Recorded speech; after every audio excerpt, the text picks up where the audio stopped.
It's tennis, nearer the gods.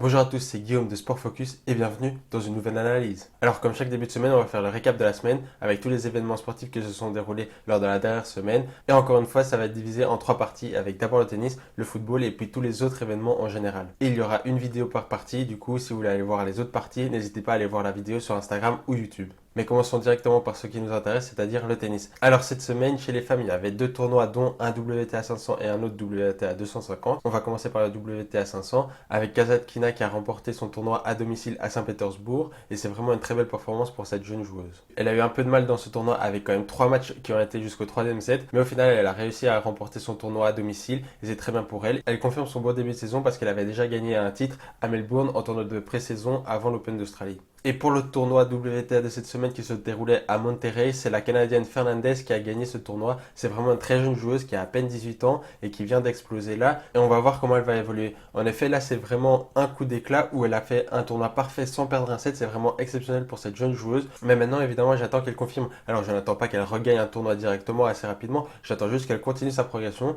qu'elle montre qu'elle a passé une étape. En effet, en gagnant ce tournoi, elle va gagner beaucoup de place au classement WTA et j'attends qu'elle joue au même niveau que son classement et qu'elle gagne régulièrement les matchs qu'elle doit gagner, c'est-à-dire contre des joueuses qui sont derrière elle au classement WTA. Chez les hommes maintenant, il y avait 2 tournois ATP 500, un à Dubaï et un à Acapulco. Et on va commencer par celui de Dubaï, où la tête de série c'était Thiem et qui a encore une fois déçu en perdant assez rapidement dans le tournoi. Franchement, ce n'est plus le Thiem de l'année passée qui avait gagné l'US Open et qui avait vraiment fait une énorme partie de saison. Même lui, il le dit dans des interviews qu'il est déçu et qu'il n'est pas satisfait de son niveau de jeu et que c'est aussi un problème mental où il a un peu moins d'envie de jouer au tennis. Mais la bonne surprise de ce tournoi, c'est le vainqueur Karatsev qui a vraiment confirmé son énorme exploit à l'Open d'Australie où il avait fait demi-finale contre Djokovic. Là, il confirme en remportant un tournoi à Dubaï et surtout en battant son compatriote Rublev en demi-finale. C'est vraiment une très bonne performance de Karatsev qui montre que c'était pas juste un one-shot à l'Open d'Australie. J'attends qu'il continue sur cette lancée, mais là vraiment, c'est une très bonne confirmation pour lui.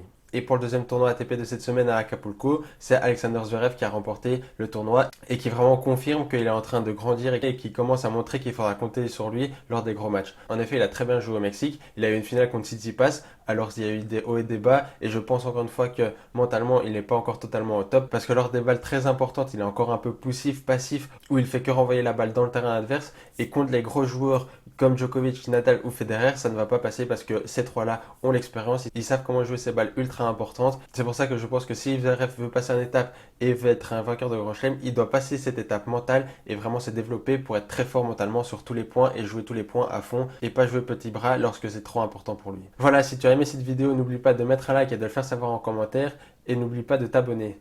Si tu veux plus d'actualités sportives, va voir mon compte Instagram Sport Focus et je vous dis à bientôt pour de prochaines analyses.